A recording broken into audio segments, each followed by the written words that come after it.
Всем привет, друзья! Вы на канале Тракинг Скандинавия. Мы находимся в Норвегии, там, где находится самая большая скульптура лося в мире. И именно она самая большая, не в Канаде. И сейчас мы обо всем поговорим поподробнее. Итак, в первую очередь мы поговорим о канадском лосе и какие были его параметры. В Канаде лось является значимым животным, символизирующим силу, стойкость и дикую красоту канадской природы.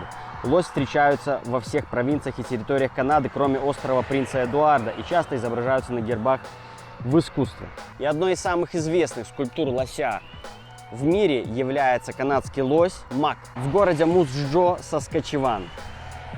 Мак-лось был построен в 1984 году художником Доном Фаултсоном с целью привлечения туристов в город. И здесь уже на этом пунктике кардинальное есть отличие конкретно с норвежским лосем. И мы чуть-чуть позже к этому вернемся. В Канаде скульптура выполнена из стали и бетона. Каркас из стали был покрыт металлической сеткой и 4 слоями цемента. До 2015 года лось Мак считался самой высокой скульптурой лося в мире. Его высота составляла 9,7 метра. Но в 2015-м Норвегии решили построить свою скульптуру лося. И сейчас мы немножко поговорим о норвежском лосе. Название у лося Стур-Эльген, что переводится как «большой лось». Расположение. Стур-Эльген находится в коммуне Стур-Эльвдаль в губернии Инланден, Норвегия. Она расположена у шоссе на 3-й дороге. Трасса Осло-Транхейм. И здесь есть зона отдыха Бьероа.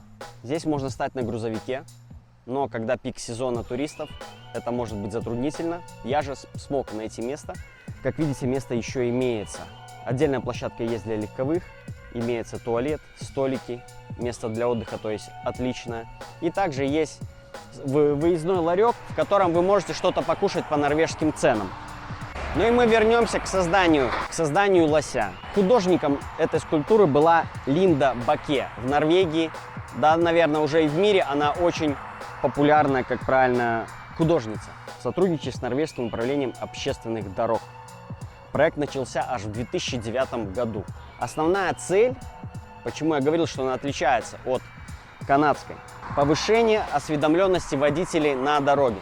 Ведь конкретно в Норвегии, в Скандинавии в целом огромное количество лосей, которые выходят на дорогу. И также происходит, не сказать, что огромное, но большое количество дорожных происшествий с участием лося. И поэтому лось стоит у дороги, и его можно видеть, когда вы подъезжаете как и с левой стороны, так и с правой стороны. Плюс ко всему, в ночное время он подсвечивается, он светится.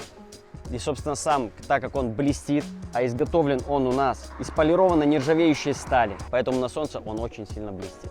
Ну и, конечно же, мы подойдем к размеру. Размер этого лося составляет 10,3 метра, а длина 11,5 метра. И когда канадцы об этом узнали в 2015 году, они были в шоке. В городке, там, где установлен Мак, начали проходить даже митинги в защиту своего лося. То, что с давних времен он являлся, ну, так сказать, единственным в мире самым высоким лосем.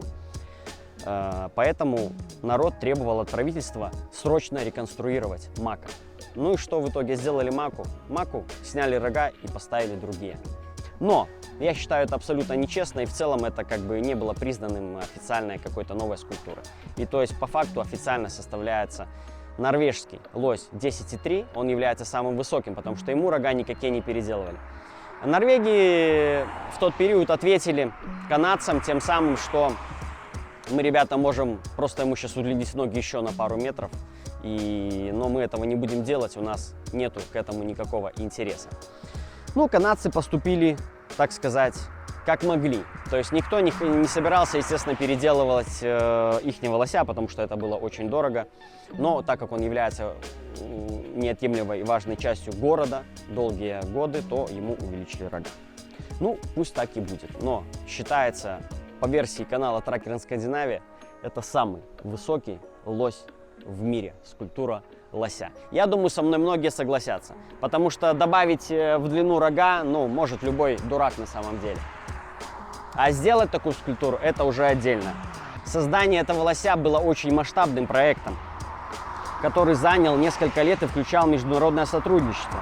Художница Линда Баке работала над эскизами и концепцией. Она стремилась создать не просто статичную фигуру, а нечто, что взаимодействовало бы с окружающей средой.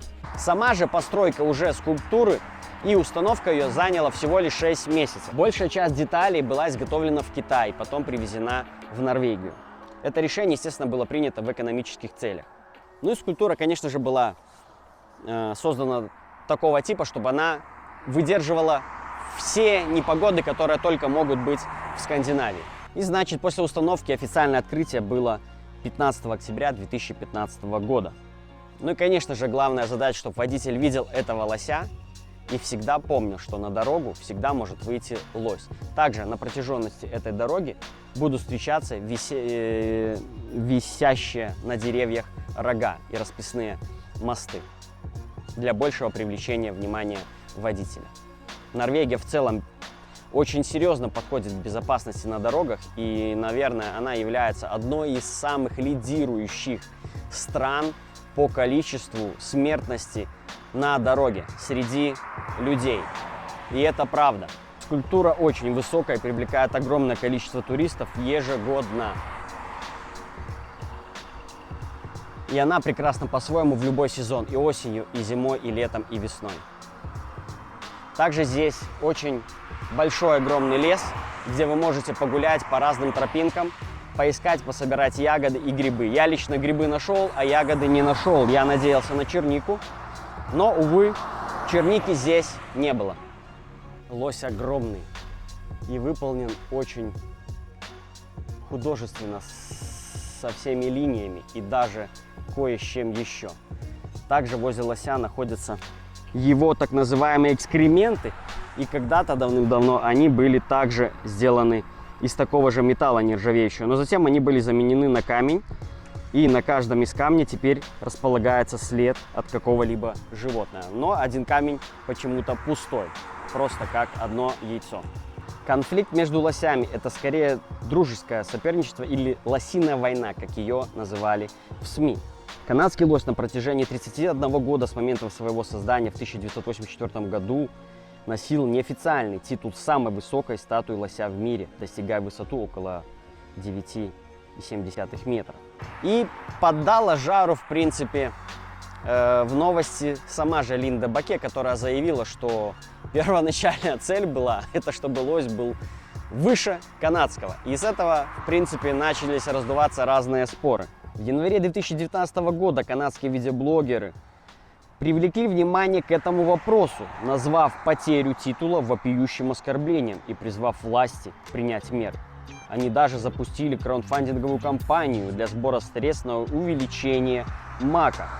И мэр города пообещал восстановить честь Канады и вернул себе титул. Он даже в шутку предлагал такие варианты, как надеть на мака шляпу или коньки.